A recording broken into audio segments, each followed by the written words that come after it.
Hello and welcome to the Hotel Marketing Show. In this podcast, we're going to talk about all things hotel marketing. We're going to talk about things that are happening in the industry, insights, things that all hotel marketers or anybody that has an interest in hotel marketing wants to know about. My name is Victoria. And I'm Nadine. And we're the hosts of the Hotel Marketing Show. To kick off the podcast today, in this episode, we're going to be talking with Robert, Head of Product at myhotelshop, about creating products that hoteliers and their guests will love, as well as how hoteliers can apply this to their offerings as well. Hi, Robert. Thank you again for joining us. It's super nice to have you on our podcast today.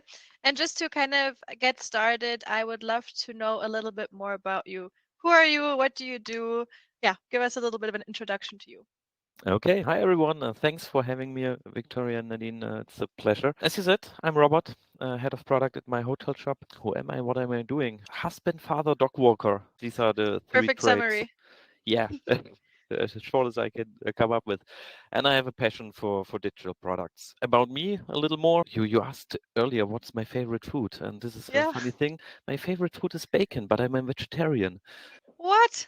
Yeah. Wow. I mean, we hear all sorts of crazy things on this podcast, but this must be the craziest. So you are vegetarian, but your favorite food is bacon. Yes. Have you tried what is it now that they make as well, like vegetarian bacon, but it's made with like carrot or something like that? I did it with carrots, I did it with rice paper, I did it with all sorts of combinations. There's amazing replacement stuff. It's good, but nothing comes close to the original. No, can't beat it. I just wanted to say, like, all of the things you just mentioned just kind of sound like an insult to bacon, to be honest. It is. Unfortunately, it is. But that's very interesting. And what kind of dog do you have? It's a Romanian street breed. His name is Nilsson. He's 13 years old now. He's getting old and grumpy. Oh. But with 13, you're allowed to be grumpy. Oh yeah, definitely.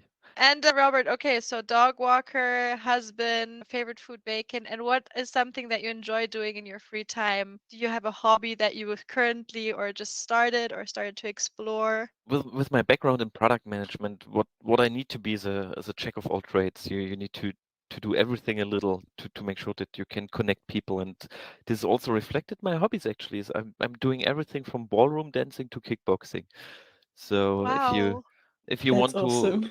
if you want to run a half marathon with me, I'm the right person. And if you want to talk about cha-cha-cha, then I'm in as well.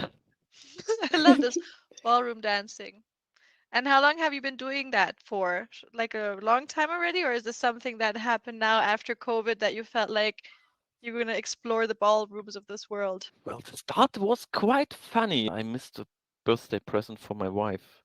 And I was like, yeah, okay, dance lessons. I will hate it, but let's do it. She will be happy. I will be happy. And then after the second session, I said, nah, it's actually not that bad. And now we are 8 years in. Wow, that's awesome. I'm also one of these people that's like a hobby collector. And anytime I start something new, everyone's like, oh, great, you've got another hobby. I'm like, just collecting all of them. Know the feeling. Can relate to that. It's good to have hobbies. It's always important to have something to relax. Yeah, it keeps you busy.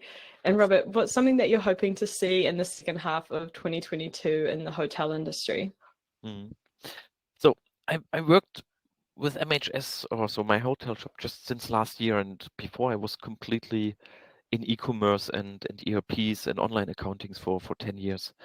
So what I learned and what we all see in the news is that it's extremely hard to find people. I mean, not even the perfect fit, not even the best educated people, but any people is quite tough to find. And this is something that I hear a lot of our customers that worries them a lot. So I would love to see that this is somehow changing. And I think it's understandable. The hotels struggled a lot during the pandemic. Not everyone received government funding to keep the jobs. People just orientated in a different way. So what I would really love to see that our customers can solve this problem somehow, either by finding the right people or getting the right tools at hand that helps them to get more efficient. Because this is something I also saw, that the industry is quite cluttered. There's this small tool here and that small tool there, and they are not interoperable. And yeah, this is what I would like to see, that they find the people to serve the customers, and that they find a non-cluttered, interoperable software infrastructure that helps them to get more efficient. I like that answer very much. I was just having a conversation with actually my mom the other day, and we were talking about the fact of saying, especially hospitality, talking about hotels, but also restaurants, they had such a hard time in the last couple of years. And then when you think, okay, things are lightening up again, people want to travel, the demand is there, but all of a sudden, it's just you don't have the internal structure anymore to cater to these people's needs. I mean, restaurants, like their opening times are completely different. They can't, it's just, it's so sad to see that, yeah, the demand is there, but you just can't get it right at the moment. Yeah, exactly. And this is, I mean, you can digitalize everything. You can digitalize the entire check-in process, the entire purchasing process. So there are options for the hospitality industry to solve parts of this, but it will take a long time. And what we as software providers need to do is create the right environment so that the hotels can actually adopt it. Yeah, that's so true. And actually, in our last podcast episode that we did, the guest shared a stat with us about the market size of like the hospitality tech sector and like where it's kind of projected to go. And it, like, I just put up the numbers now, and it says it's like almost 14 billion US dollars in 2020 is like the market size for hospitality tech, but it's forecast that in 2027, so like 7 years after that, that it will be 58 billion US dollars, which is just like, and exactly like what you're saying, Robert, there's so many different things out there. Like it's just, yeah, it's crazy. It's just growing like crazy. Impressive number, 58 billion, you said. Yeah, and that really ties in, I think, also to what we want to talk about today as well. Is you're obviously head of product, and you, like you mentioned earlier, like you love product and developing products.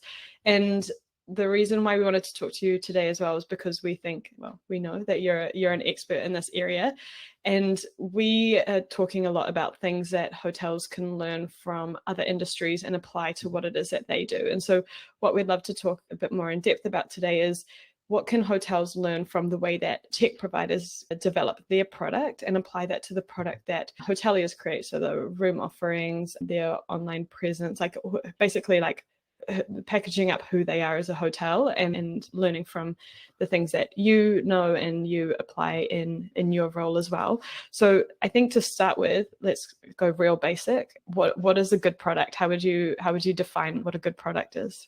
Yeah, as I mentioned earlier, I have my background in e-commerce, so I sold basically fashion, on-demand fashion for 10 years, and it's interesting the similarities we see also with the hotel industry, but it's also something completely different. But I think the similarities we can focus on today, because it's how can you learn from your customers? How can you apply techniques to get a better product? For your question, earlier I looked up what is the Cambridge Dictionary definition of a product.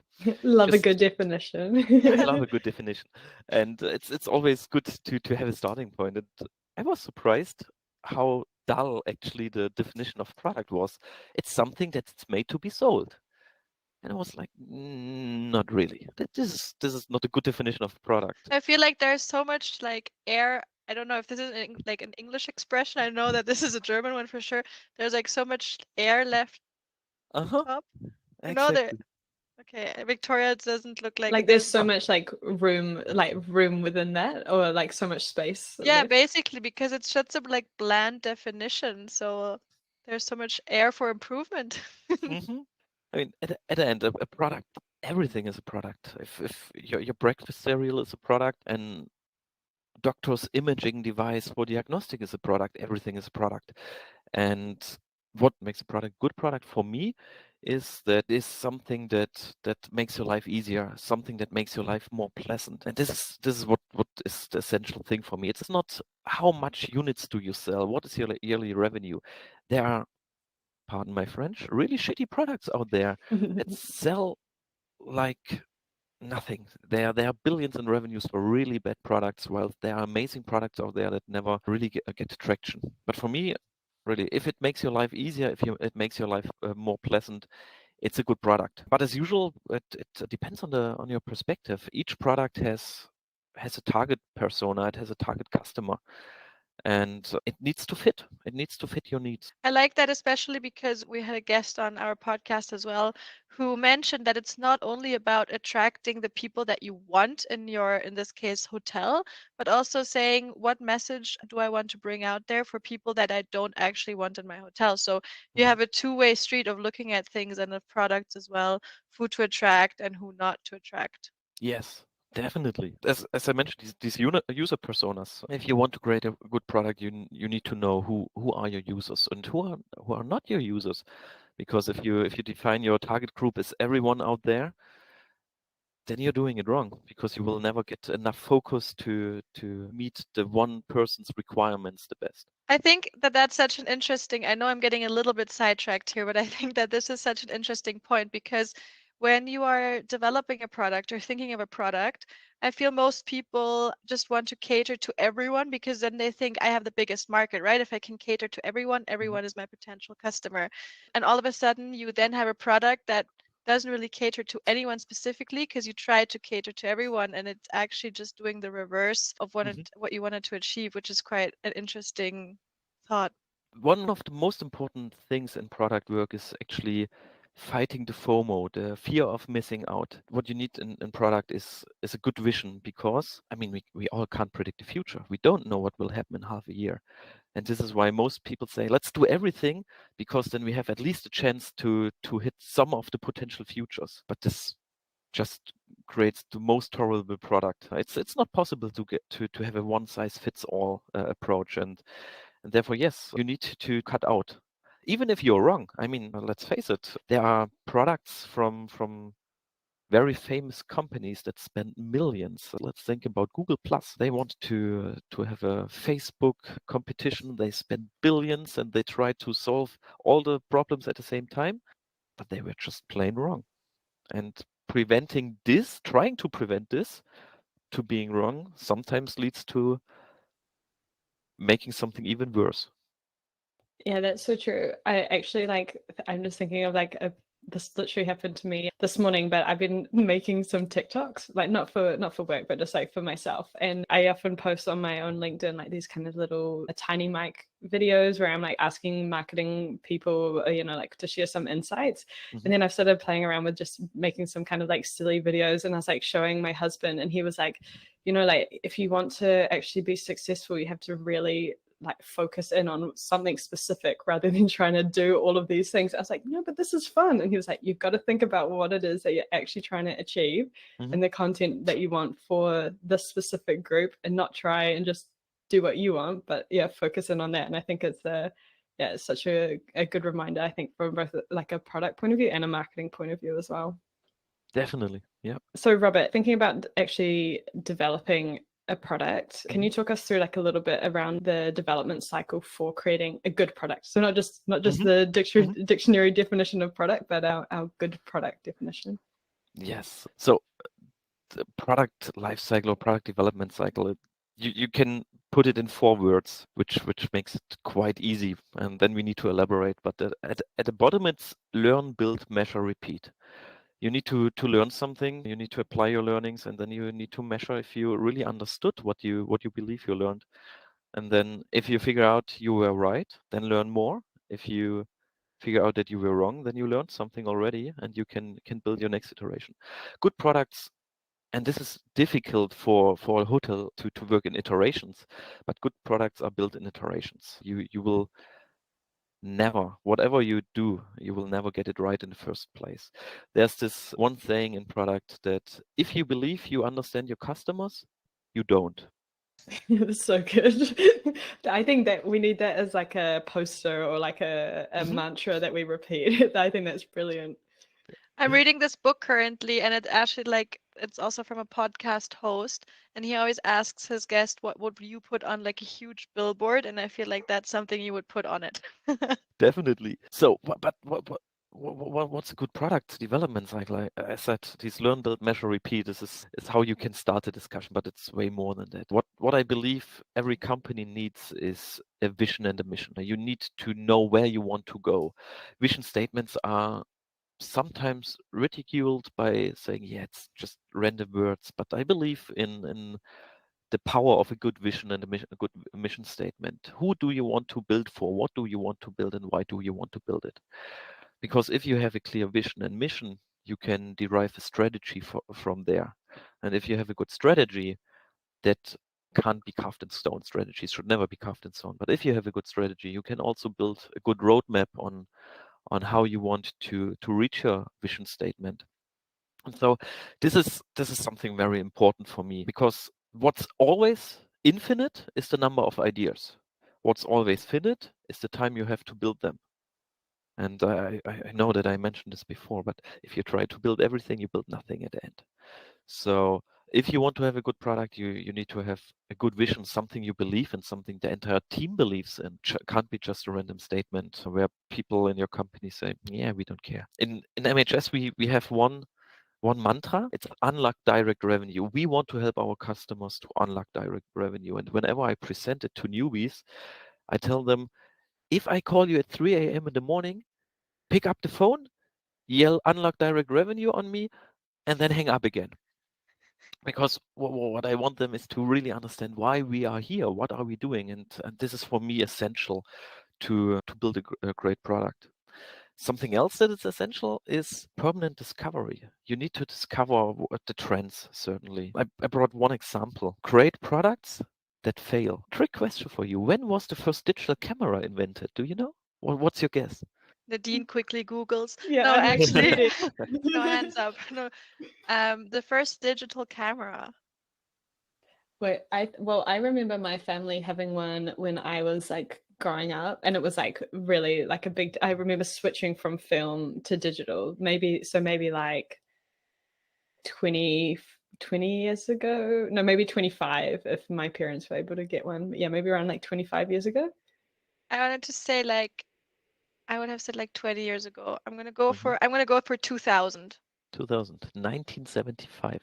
Kodak invented digital photography in 1975. Wow, we Just were for so just off. me and Nadine's reactions just then, Uh-huh. like, oh. There was 24-year-old engineer, and he brought to the CEO, hey, I invented this thingy and I think it's the future. And you know what they did?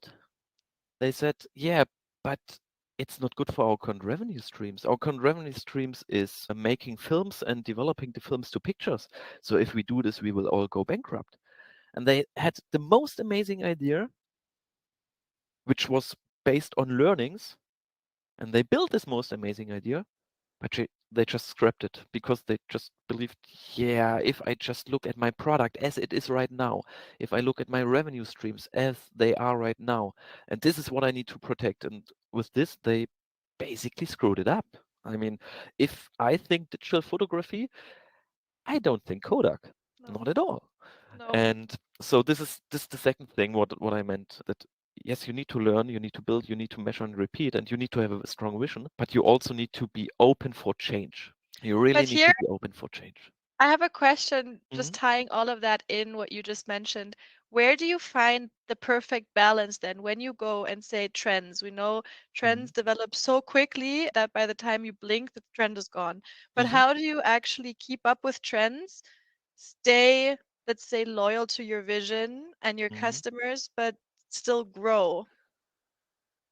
Do you want an honest answer? Yes, please. Hope and guess. All Uh, right. It I is. I was y- thinking test and y- learn, test and learn. You will never get it 100% right. You will always fail. There's a guarantee that some things will just go horribly wrong, and you need to accept this. Learn from it. Yeah, one thing that I like to remind myself as well is like, maybe you guys have heard it before as well, but like fail fast. So like know Mhm. when, like, you're basically know when to stop like trying to push it up a hill, and actually like how to learn from that and move on to the next thing as well. Yeah. Yeah, the fail fast thing, I think it was coined by Mark Zuckerberg, or let's say it became famous with him and Facebook. Fail fast. I think the important thing he never mentioned is that if you fail, you shouldn't just jump to the next topic. You need to clean up afterwards and learn from it. And this is what I always missed when people say fail fast. Yeah, or you need to just stand up one more time that you fell down. Yeah, sure. but you need to clean up afterwards. You need to really try to learn and take these learnings into the next iteration you do. But yes, failing is important. Failing is very important. That's awesome. So failing fast, I love that, first of all. I wanted to quickly jump into customers and product because we Mhm. often talk about, okay, who's your niche market? Who's your customer? Now, let's say a hotel, anyone listening to this podcast, figured out who their audience is, wants to develop a product or a new offering, depending, of course, on what it is. But when is a good time to actually invite feedback from, Mhm. let's say, your guests or customers? As early as possible. I mean, what you can always do, or what you should do, or what we try to do also with digital products, is to have some sort of customer panel. Someone you trust, someone who gives you feedback, someone who you can just run ideas with. A customer panel is always a good thing to have if it's via a loyalty program or something. But overall, the earlier you learn, the earlier you can prevent that you go in the wrong direction. So I would always recommend set up a customer panel, set up customer interviews, and ideally after you had your first idea, after you had your first meeting within the company of this is what I want to do, let's figure out if anyone else outside the company cares about it. Yeah, I think that's such a good point. We know also from the customers that we work with hotels that we work with, oftentimes it's quite hard to measure this, right? Because you get Mm. feedback and there's so many different shapes and size and forms that you can collect feedback. But I mean, there are very valuable tools out there, for example, with A/B testing, where you can just see which offer, for example, relates to which guest, how relevant is it. So Mm. there are great ways to actually also measure and get feedback maybe on a different way than sending out surveys. So I think there's a lot of creativity there as well, no? Oh yes. I what I always do is I try to separate between qualitative and quantitative feedback. The qualitative feedback really talking to people, and it's people say the 80% of the biggest failures you will realize after talking to 3 people. So it is qualitative feedback as early as possible, just a few interviews, and then build upon that. And when you have something to release, then as you said, work with A/B tests, work with remote user tests. There are so many tools out there. Heat maps alone, if you look at your website and you have a heat map, suddenly realizing that no one clicks the button where you bet all your money on that people will click exactly this button. It's so true. I know there's like lots of other different ones that you can use, but for the Hotel Champ website, we use Hotjar. And it's so interesting. Like sometimes I just watch the recordings of people on our website and it's just like, why are you using it this way? It's like I haven't even like thought about that somebody would do that. Hotjar is an amazing product. It's always a revelation to look into the videos. I worked with a great product manager together a couple of years ago, and she watched 1 hour Hotjar videos every day. Every day, 1 hour Hotjar videos. And I was like, why are you investing that much time? I mean, we know that feedback is possible. And she said, yeah, she's learning with every video something new. And so every minute was valuable. I do know that not everyone has enough time for that. But again, just a few videos, just a few interviews will already show the biggest mistakes. The famous Pareto principle, in 20% of your time, you will find 80% of the mistakes. And whilst I think the Pareto principle is overused recently, it definitely has something very true to it. Yeah, that's really good. Just jumping back a little bit about getting customer feedback as well, like having some kind of like loyalty program or setting up some kind of incentive to actually get that feedback. I think it's such a powerful thing to ask for this feedback, but then from a practical point of view, it can actually be really hard to, like you've identified who you want to get feedback from and what you want to ask them, but then actually like how do you then get these people to set aside their time to actually give you feedback? So yeah, I think that incentivizing and like having some kind of incentive, I think is a great idea as well. There are people that say, but if I give these users incentives, then they will just tell me what I want to hear. And this risk is existing, yes. You can't say, give me feedback and you get 20% off of your next stay or something. This is difficult. So it needs to be planned quite carefully. How do you incentivize? How do you value the time they spend? I mean, they give you extremely valuable feedback. So, and you need to pay for this feedback in some sort. But you need to be really careful that you don't bribe them into telling you what they want to hear. It's very true. This is I think the magic with such customer panels. Make sure that they have a unique interest in helping you, Make sure that they want you to have a better product, but make also sure that they don't just talk to you because you give them money or something. So it needs to be planned carefully, but from the user interviews I had, it's so I learned that I was completely wrong in my assumptions about customers. This is one of the fallacies of product management, believing that you're the perfect customer. No, you're not. If you build the product, you're most likely not a user. And if you're not a user or the customer, you most likely have no idea how they think. And so it's always amazing to learn after the first 5 minutes that you just have been completely wrong. And if you don't do this, if you just release your product, if you build your product and you just realize, oh, I was completely wrong after you spent all the money to get it live, yeah, you wasted quite some money. And this is also the fail fast part. Don't fail fast with something you already built. Fail fast before you build it. I think that is also another billboard worthy statement, but it's so true. I mean, I think it's also the interesting concept behind of saying when we talk to hoteliers, for example, they really know their product the best and they have all the ins and outs, but the way they maybe sometimes communicate it, you have to think how do I want to receive the information? Yep. I have the information, how do I want to receive it if I would be on the other end? So yeah, it's quite interesting to think about it that way as well, to say, okay, you invented the product or built the product, but you're not the one using it.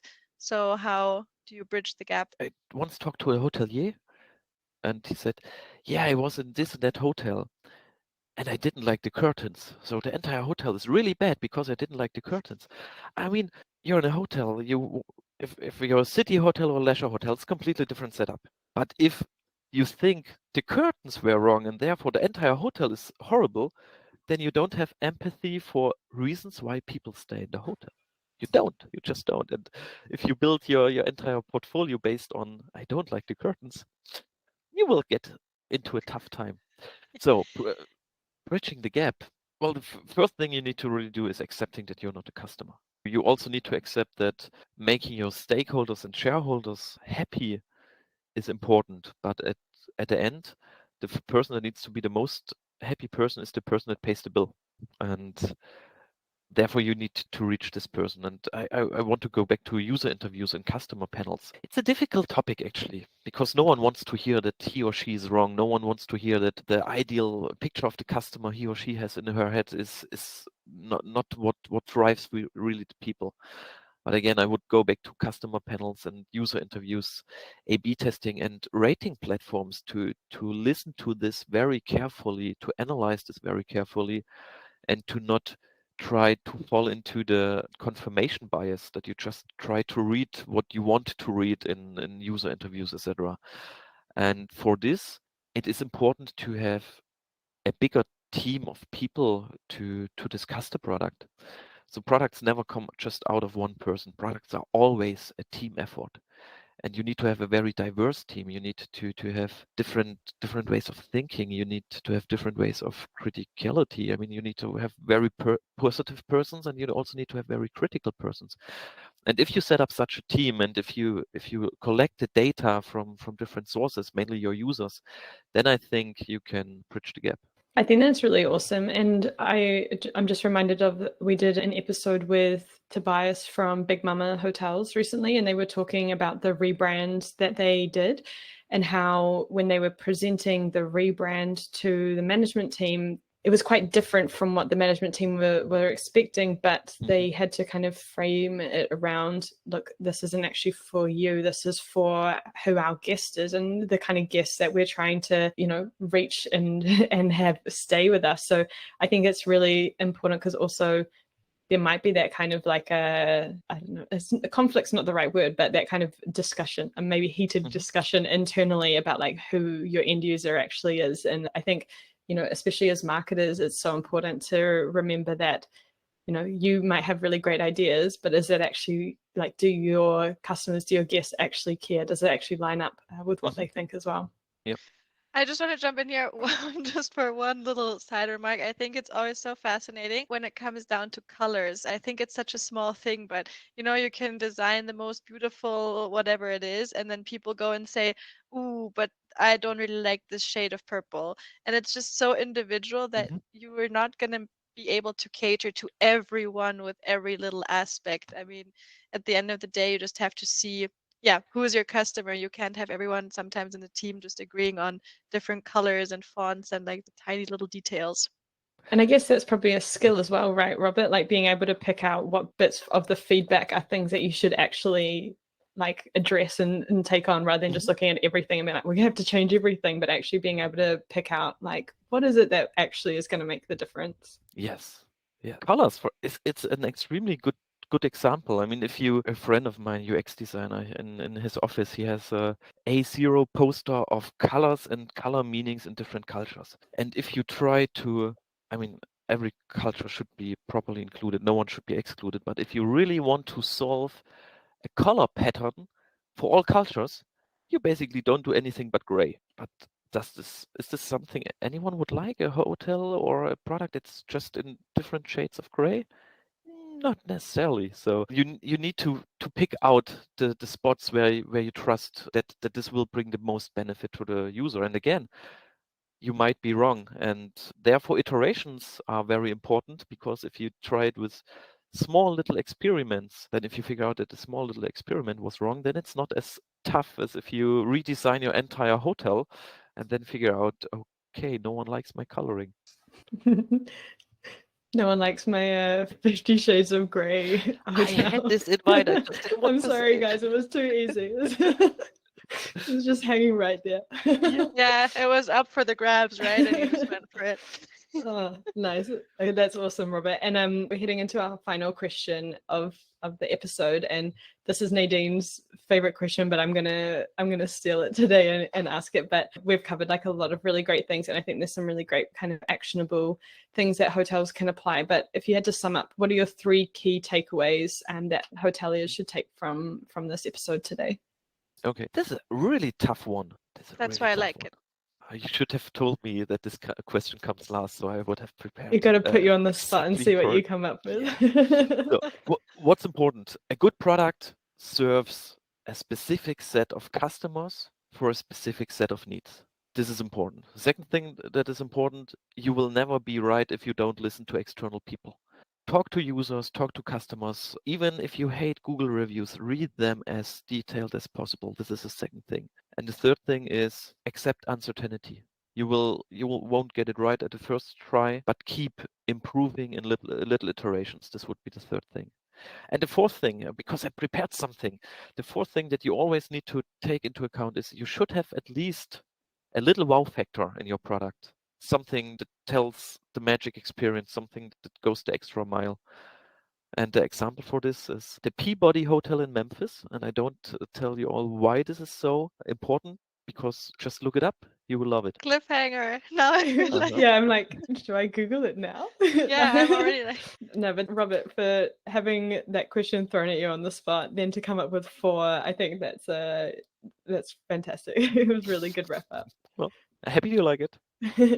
Well, thank you so much for joining us today. I think this is such an interesting topic, and I think, well, I know that there's still so much more to explore, but I think it's a really good starting point for anyone who is kind of thinking about maybe changing something up or adding something. So thank you again, Robert, for joining us today.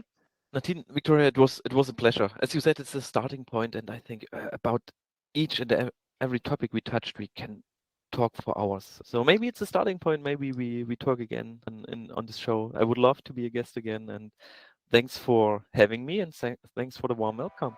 Of course, anytime. And for those of you listening at home, please share your thoughts with us. If you think there's anything else that we've missed today, or if you have any questions about any of the topics that we've covered, please get in touch with us at welcome@hotelchamp.com, and make sure to follow Hotel Champ on all of your favorite social media channels. Stay tuned for more episodes in the future. Take care of yourself. Have a great day, and bye-bye. Bye-bye.